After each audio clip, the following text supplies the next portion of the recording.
Welcome to the Rad-On Smart Review GI Cancer Series. We're about to tackle a critical and often challenging area in radiation oncology, bringing you a comprehensive tutoring session designed for residents at all levels. Today, we're embarking on Esophagus Part 4. This session is truly foundational, covering non-operative management, the intricacies of advanced disease, and a comprehensive treatment planning deep dive. We're moving beyond the basics to the nuanced decision-making you'll face every day. That's right.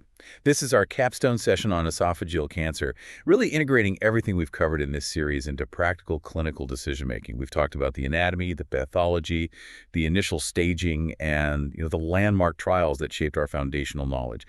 Now, we're ready to put it all together. First, we're going to step into a fascinating and frankly still evolving frontier, non-operative management. Can we or should we avoid major surgery for some patients? It's a huge question. Then we'll clarify the critical algorithm for incorporating immunotherapy in advanced disease, a real game changer that has dramatically shifted our approach in just a few short years. Absolutely. And finally, we're going to roll up our sleeves for a practical treatment planning workshop, focusing on those absolutely critical dose constraints that ensure both efficacy and, crucially, patient safety. Think of it as a masterclass in modern esophageal cancer care. Exactly. To give you a clear roadmap for today's intensive session, we have three major pillars to explore. First, we'll dissect the watch and wait approach, which is, the very core of non-operative management, examining its promise and its pitfalls. Okay. Second, we'll navigate the complex landscape of managing metastatic disease in the modern era, focusing on the biomarker-driven decisions that are now, non-negotiable. Right. And third, we'll immerse ourselves in the nuances of treatment planning for definitive chemoradiation for esophageal cancer. This is where the theoretical meets the practical and precision saves lives. For decades, the established standard paradigm for resectable esophageal cancer has been what we call trimodality therapy. And when we say trimodality, we're talking about a comprehensive approach, typically some form of neoadjuvant or preoperative chemotherapy and radiation, culminating in a definitive esophagectomy.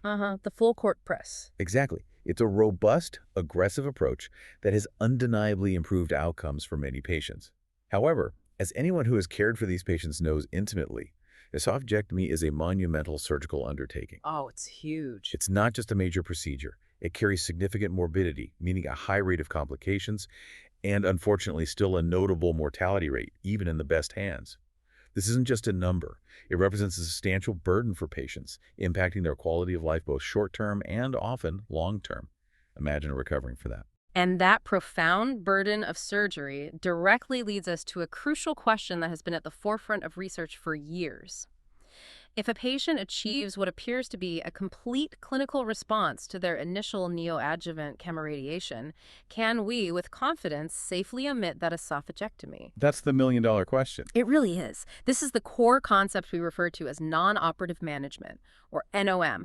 It's about striving to spare patients from a major operation if they've already had an exceptional response to their non-surgical treatments. It's a truly compelling idea, isn't it? Incredibly appealing, yeah. The thought of avoiding such a grueling surgery for certain patients is very powerful. Absolutely. It's a tantalizing prospect. And the most important rigorous trial that has investigated this NOM approach and profoundly shaped our current understanding is the Dutch SANA trial. Yes, SANA. This landmark study was published in the prestigious Lancet Oncology, and its design and results are essential for anyone involved in esophageal cancer management to grasp fully. Okay, so let's walk through it. How did they set this up? Patients enrolled in SANA had resectable esophageal cancer and first received neoadjuvant chemoradiation.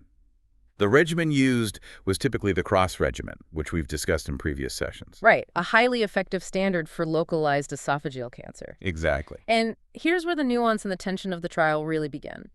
At about 10 to 14 weeks post-treatment, these patients underwent what was described as a rigorous response assessment. This wasn't just a quick look. No superficial check. No.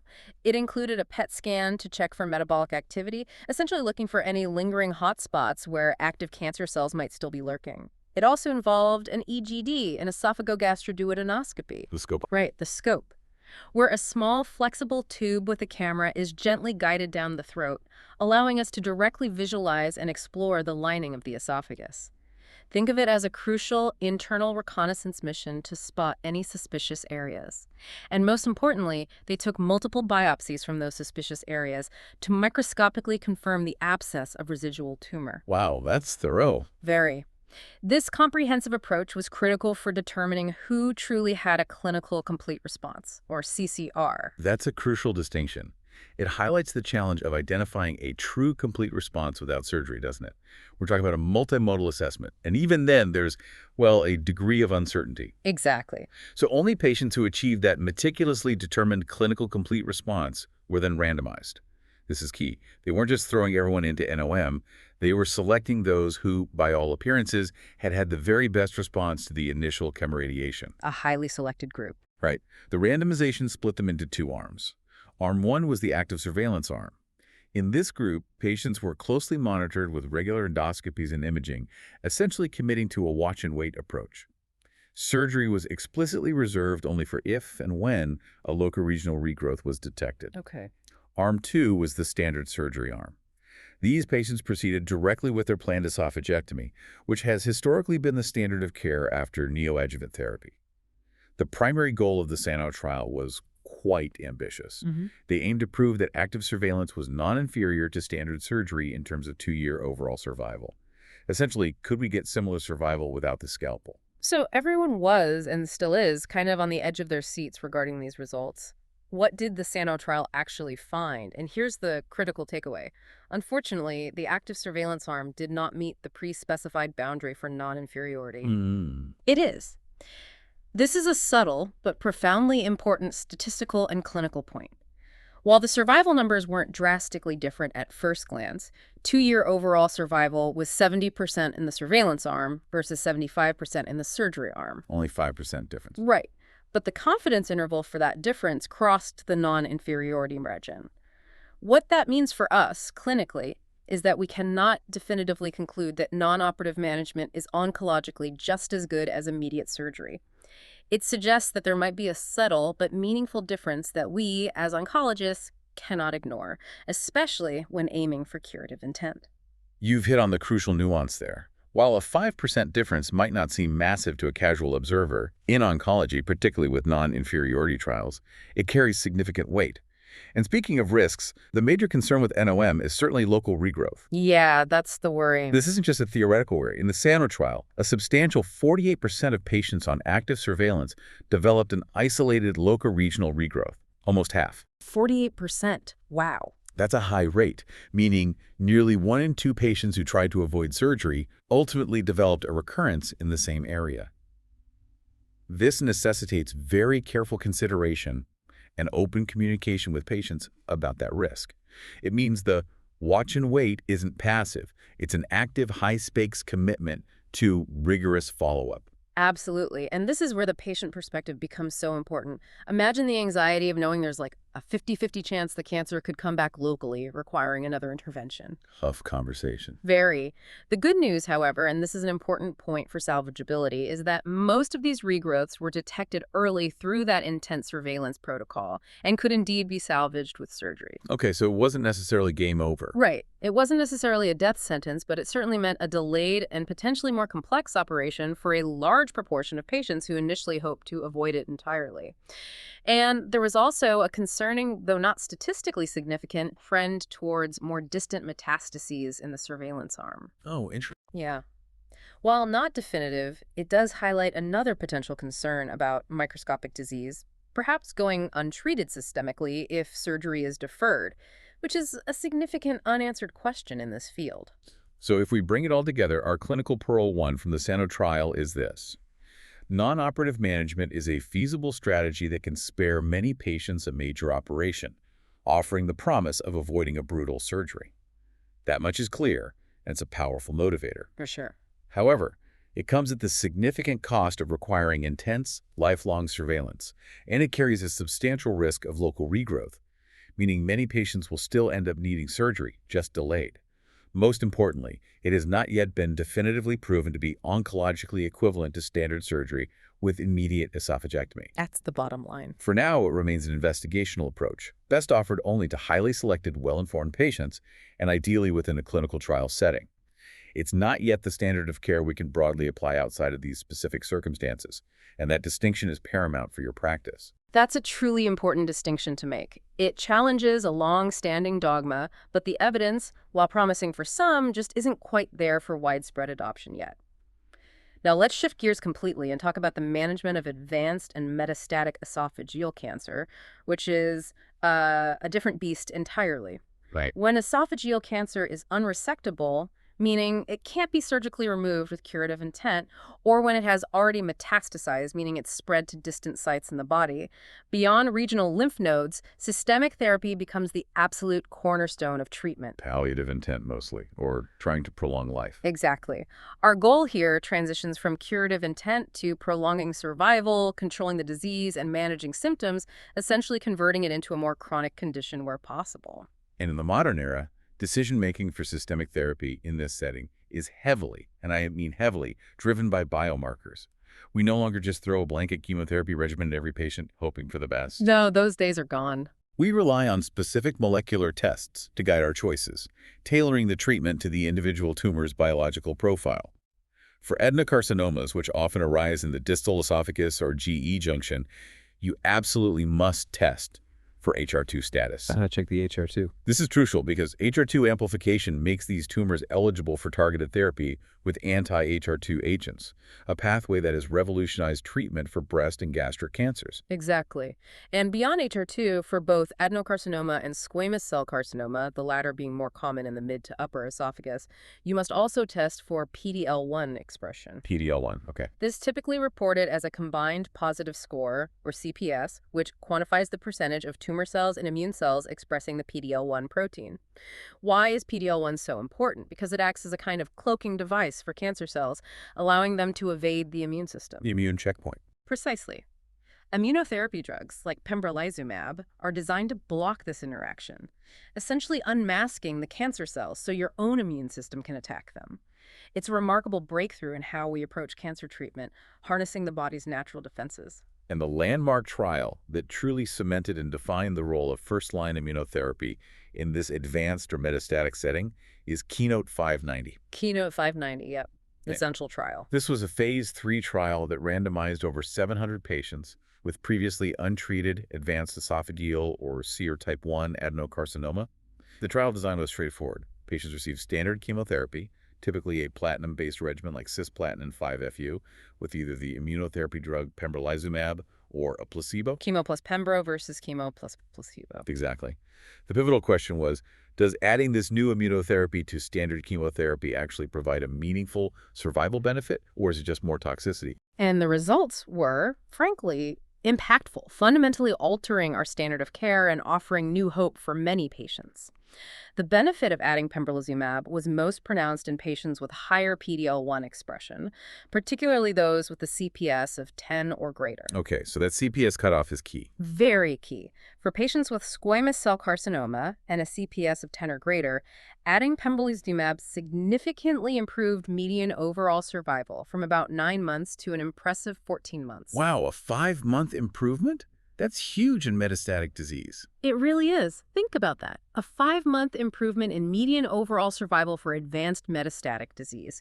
That's not just statistically significant, it's clinically transformative. It means patients are living longer, higher quality lives than they were just a few years ago. Correct. Even in the overall population, including those with lower PD-L1 expression, median overall survival still improved from 9.8 months to 12.4 months with the addition of pembrolizumab. For adenocarcinomas, the benefit was also clearest in the CPS 10 or greater population, though perhaps not as dramatic as in the squamous cell subset. This trial really shifted the paradigm. So these powerful results directly influenced our current practice guidelines, particularly those from the NCCN, or National Comprehensive Cancer Network. The simple, non-negotiable takeaway from KEYNOTE-590 and subsequent guidelines is this. If you have a patient with advanced or metastatic esophageal cancer, you must test for PD-L1 status. Non-negotiable. This isn't an option anymore. It's a prerequisite for optimal care, and the recommendation is crystal clear. If the CPS is 10 or greater, then adding pembrolizumab to first-line chemotherapy is now the standard of care. This has received a Category 1 NCCN recommendation, meaning it's based on high-level evidence and is uniformly considered appropriate. Solid evidence. Now, here's an important nuance. If the CPS is less than 10, the benefit of adding pembrolizumab is less clear, and the decision requires more careful consideration and nuance, particularly for squamous cell histology, where some data still points to a benefit, but it's not as definitive as the CPS 10 or greater group. A bit more gray area there. Exactly. But for CPS 10 or greater, it's a genuine game changer, offering a significant and tangible survival advantage. Which brings us to our clinical pearl 2. For advanced or metastatic esophageal cancer, you absolutely, unequivocally, always need to test for PD-L1 expression. If the combined positive score, or CPS, is 10 or greater, the addition of pembrolizumab to first-line chemotherapy is the Category 1 standard of care. Standard of care, remember that. This isn't just a new drug, it's a fundamental shift in how we approach these patients, offering significant survival benefits that we simply did not have available to us just a few years ago. It's a foundational piece of our treatment algorithm now, and knowing this trial is crucial for your boards and your practice. Now that we've discussed the big picture of non-operative management and revolutionized systemic therapy, let's put all this knowledge into action with a practical case for definitive chemoradiation, because this is where many of us as radiation oncologists spend a significant amount of our time. Right, the bread and butter. So imagine this mini case study, a scenario you'll likely encounter on your rotations. We have a 65-year-old patient who presents with a 6-centimeter clinical T3N1 squamous cell carcinoma of the mid-esophagus. This patient is planned for definitive chemoradiation, aiming for a cure without surgery. Okay, classic case. To start, we need to get the patient set up perfectly. For simulation, the patient is positioned supine in an alpha cradle with their arms up. Arms up cradle, standard. Standard. This isn't just for comfort. It ensures reproducibility of their position day to day and helps minimize arm motion that could interfere with our beams. Crucially, given that this is a thoracic tumor, meaning it's in the chest, we absolutely must use a 4D computed tomography, or CT, scan. Gotta use 4D CT. Why is that so critical again? Because the esophagus moves significantly with breathing. A standard CT is just a snapshot, right? But a 4D CT captures how the tumor moves throughout the respiratory cycle, allowing us to account for that motion during planning.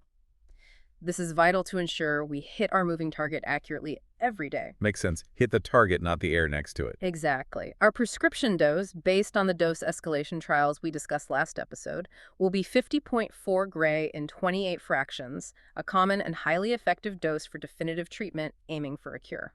50.4 in 28. Got it. All right, so you've got your patient set up and scanned with the motion accounted for. Next up is target delineation, where the real artistry and precision begin. The contouring. This is absolutely key to ensuring we cover all the microscopic disease while meticulously sparing every healthy, sensitive tissue around it. First, the gross tumor volume, or GTV. This is what you can directly see. The visible stuff. Right. It includes the primary tumor that's visibly identifiable on the CT scan, and that lights up metabolically on the PET scan. It also includes any PET-avid or enlarged lymph nodes that are clearly involved with disease. This is the visible iceberg of the cancer. Then we move to the clinical target volume, or CTV, which is really about microscopic disease coverage. This is our strategic margin for potential microscopic spread that we can't see on imaging but know is likely there.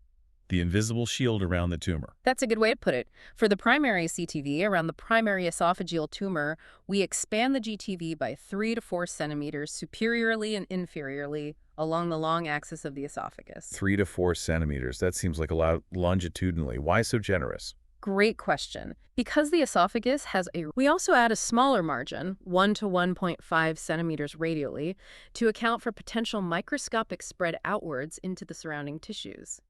It's like building that invisible shield around the known tumor, designed to catch any rogue microscopic cells that might have traveled just beyond what we can see on imaging, ensuring we encapsulate the disease. Okay, so big margin up and down, smaller margin side to side. Exactly.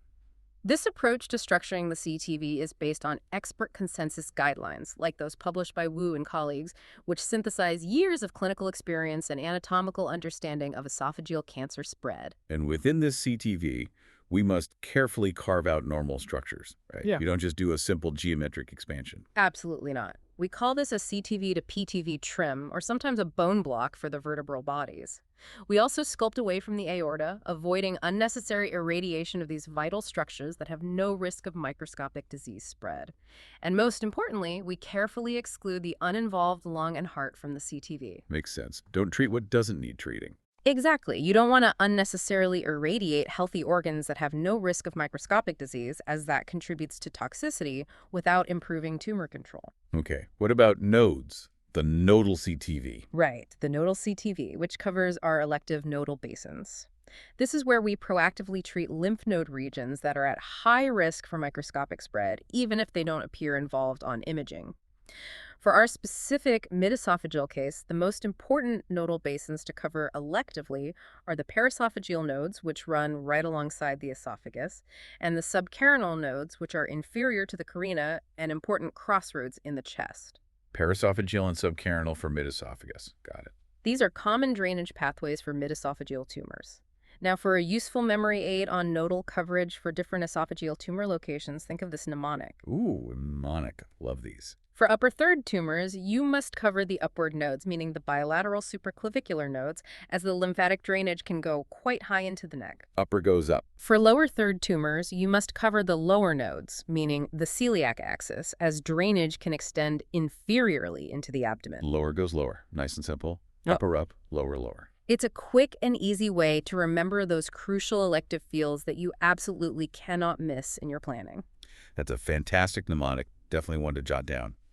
Finally, after we've painstakingly defined the GTV and the CTV, the visible tumor and the microscopic buffer, we arrive at the planning target volume, or PTV. The PTV. This is the volume that the radiation oncologist actually plans to treat with the prescribed dose.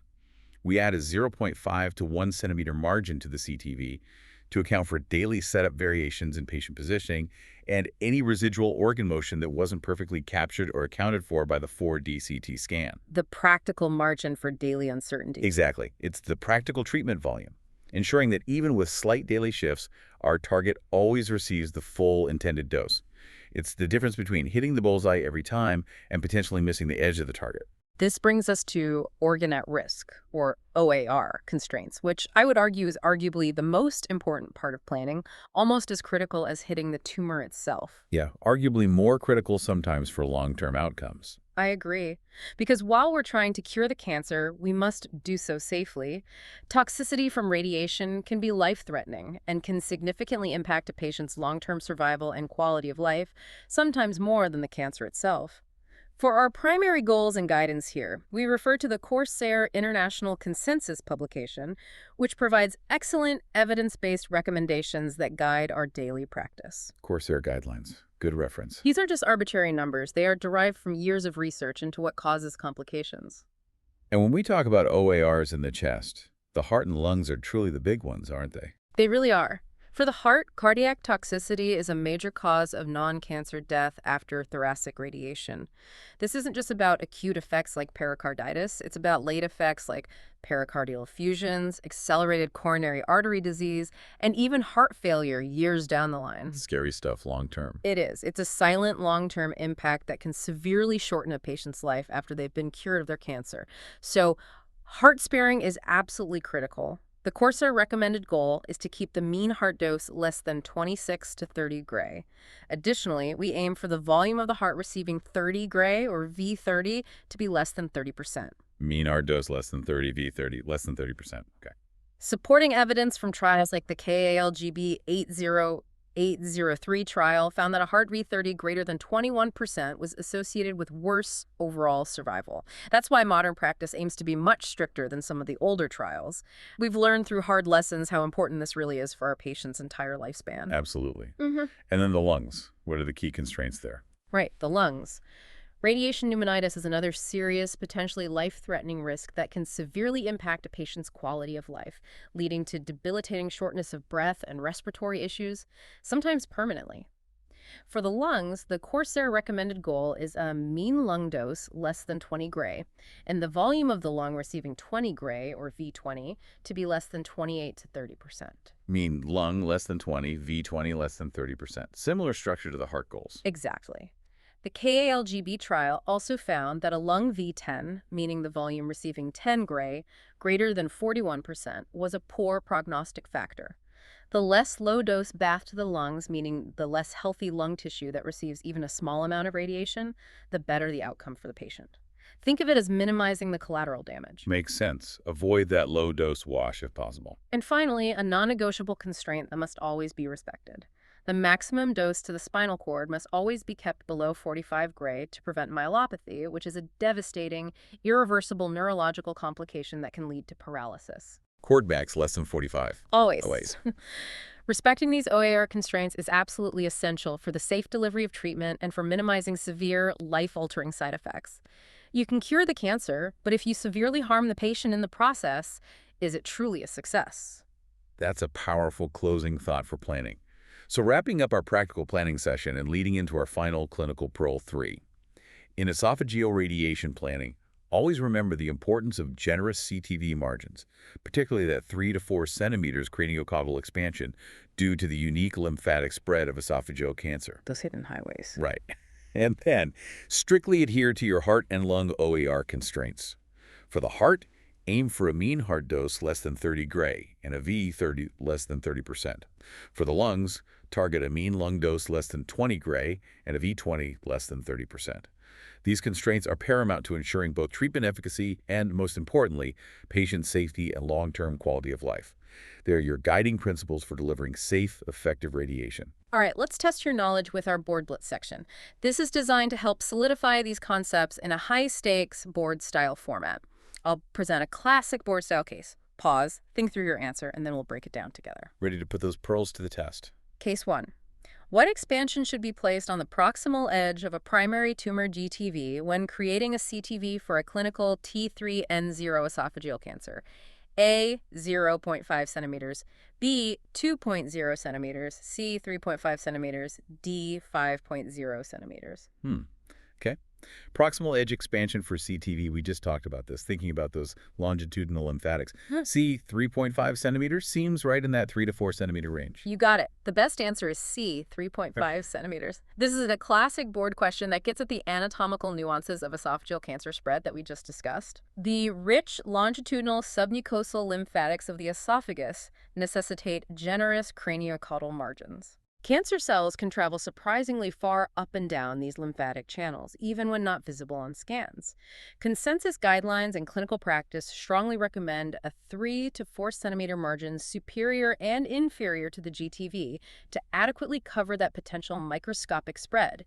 And remember, this margin should always follow the long axis of the esophagus, not just be a simple geometric expansion. Good point. Follow the esophagus itself. Missing this could mean leaving microscopic disease behind, leading to a local recurrence. Excellent. That's one of those foundational concepts. Let's move on. Case 2. You are evaluating a patient with metastatic esophageal adenocarcinoma, HER2 negative. The PD-L1 test result comes back with a CPS of 15.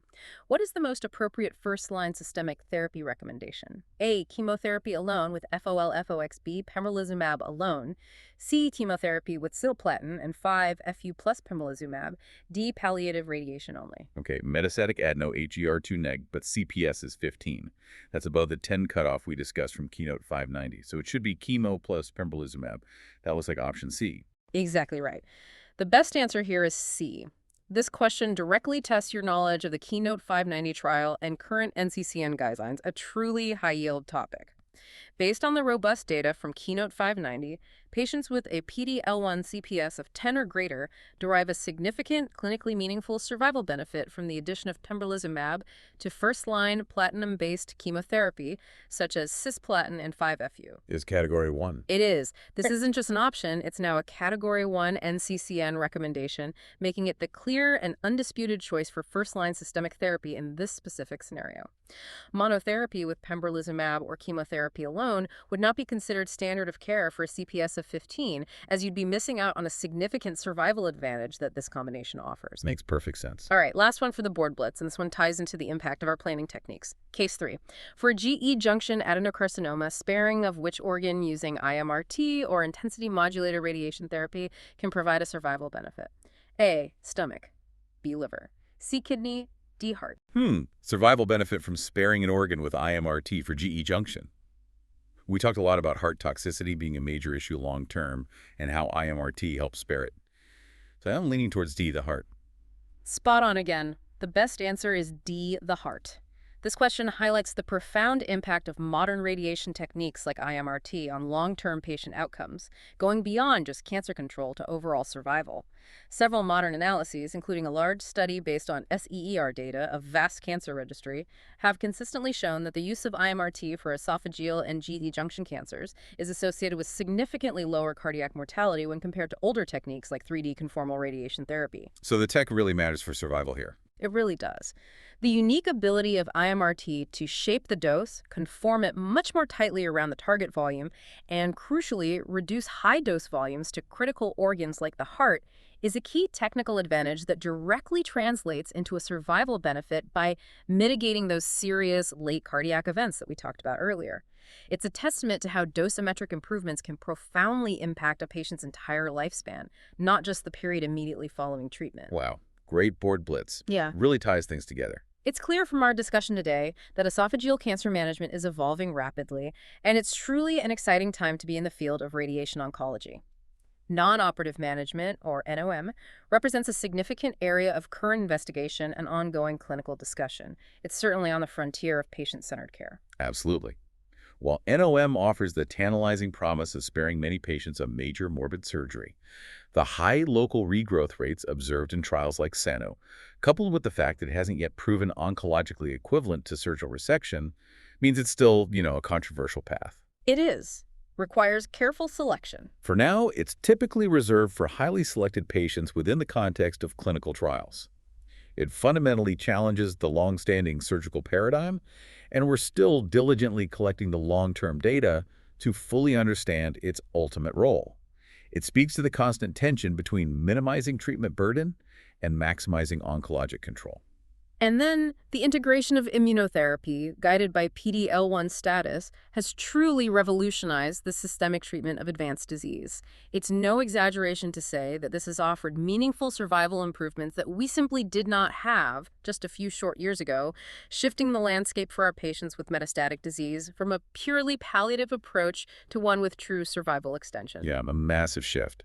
And not to be overshadowed, the continuous refinement of treatment planning techniques, specifically intensity-modulated radiation therapy, or IMRT, represents a quiet but profound advance. Absolutely. The ability of IMRT to conform dose more tightly and spare critical organs like the heart is not just a technicality. It translates directly to improved patient outcomes by significantly reducing long-term toxicity.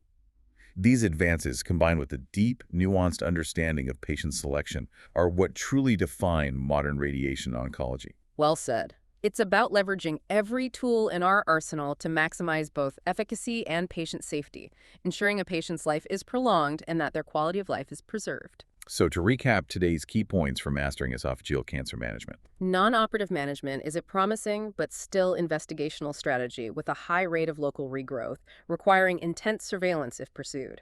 It has not yet been proven oncologically equivalent to surgery, making it a nuanced decision for highly selected patients. For advanced or metastatic disease, immunotherapy guided by PD-L1 status, specifically adding pembrolizumab for a CPS of 10 or greater, is the new first-line standard of care based on the Keynote 590 trial. This has substantially improved survival outcomes for our patients. And in our practical treatment planning workshop, we really emphasize the importance of generous CTV margins, those 3 to 4 centimeters longitudinally to cover microscopic disease. And just as crucially, strict adherence to critical organ at-risk constraints for the heart and lungs to ensure both safe and effective treatment delivery, ultimately improving patient quality of life and long-term survival. Remember, these constraints aren't just numbers. They represent years of research and the difference between a patient thriving and suffering after treatment. We have now concluded our 4-part series on esophageal cancer. Our GI series will continue as we move down the digestive tract, exploring other vital areas of radiation oncology. Our next episode will be Gastric Cancer Part 1, where we will focus on surgical principles and the pivotal trials establishing perioperative chemotherapy as a cornerstone of treatment. Get ready to dive into another fascinating area. Complete practice oral boards at radoncsmartlearn.com and subscribe to Radonc Smart Review for our next episode. Thanks for tuning in and sharpening your skills with us. Think about how these advances in oncology are not just about new drugs or techniques, but about fundamentally changing what's possible for our patients. What old dogmas might be challenged next in radiation oncology?